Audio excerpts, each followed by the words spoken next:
Company का नाम है वीबीएल यानी कि वरुण बेवरेजेस लिमिटेड। अब आप सभी को पता है कि पिछले कुछ टाइम में वीबीएल को काफ़ी ज़्यादा कंपटीशन फेस करना पड़ा है रिलायंस इंडस्ट्रीज़ की तरफ से।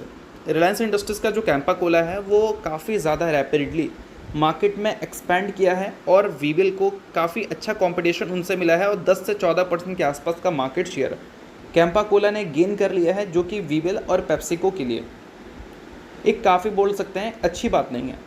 बट अल्टीमेटली दोस्तों मैंने आपको इस चीज़ के बारे में समझा रखा है कि कैंपा कोला ने जो मार्केट शेयर गेन किया है वो अपने टेस्ट की वजह से नहीं, अपने बोल सकते हैं मार्जिन्स की वजह से किया है।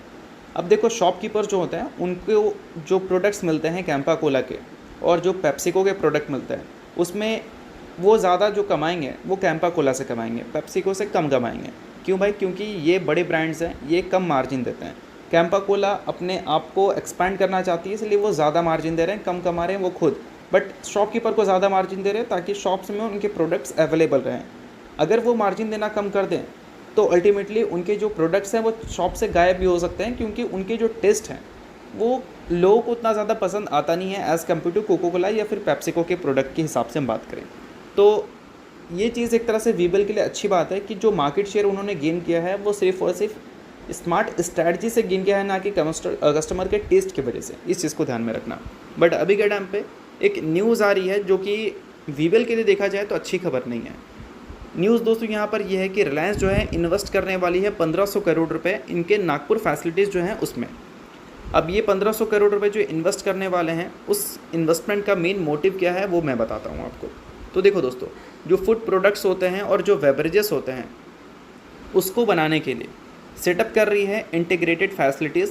इसमें वो टोटल 1500 करोड़ के आसपास के इन्वेस्टमेंट कर रहे हैं और इसके लिए उन्होंने MOU भी साइन किया है महाराष्ट्र गवर्नमेंट के साथ मैन्युफैक्चरिंग यूनिट सेटअप करने के लिए नागपुर में। तो बेशक बिजनेस पॉइंट ऑफ व्यू से देखें तो ये एक बड़ी न्यूज़ है रिलायंस के लिए, और कंपटीशन पॉइंट ऑफ व्यू से देखें तो ये एक नेगेटिव न्यूज़ है वीबीएल के लिए।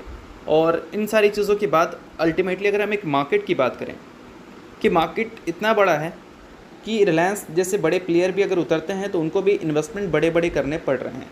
अब देखो 2023 में इंडिया का जो बेवरेजेस मार्केट था 1.37 ट्रिलियन रुपीज़ का था। उम्मीद है कि 2029 तक 2.1 ट्रिलियन रुपीज़ तक ये नंबर जाता हुआ देखने को मिलेगा। स्ट्रॉन्ग CAGR से ग्रोथ हमें इस मार्केट में देखने को मिल सकती है। और नॉन अल्कोहलिक अगर मार्केट की बात करें तो वो हमें $14.95 बिलियन के आसपास देखने को मिलते हैं 2024 में, जो कि $22.81 बिलियन तक जा सकते हैं 2030 तक। यानी कि बेवरेजेस की बात हो रही, non alcoholic beverages like PepsiCo की बात करें या फिर कार्बोनेट ड्रिंक्स की बात करें। तो अल्टीमेटली जो ग्रोथ है वीबीएल के वो तो हमें देखने को मिलेंगे आने वाले सालों में भी इनके नंबर्स में। बट कंपटीशन बढ़ने की वजह से हो सकता है कि जो पहले हमें पिछले 5 साल में ग्रोथ देखने को मिलती थी हो सकता है कि वैसी हमें देखने को ना मिले। तो इन सारी चीज़ों पे आपको रिसर्च करनी है और एनालिसिस करनी है। बाकी सभी चीज़ें एजुकेशन पर्पज़ के लिए, तो इसको रिकमेंडेशन मत समझ।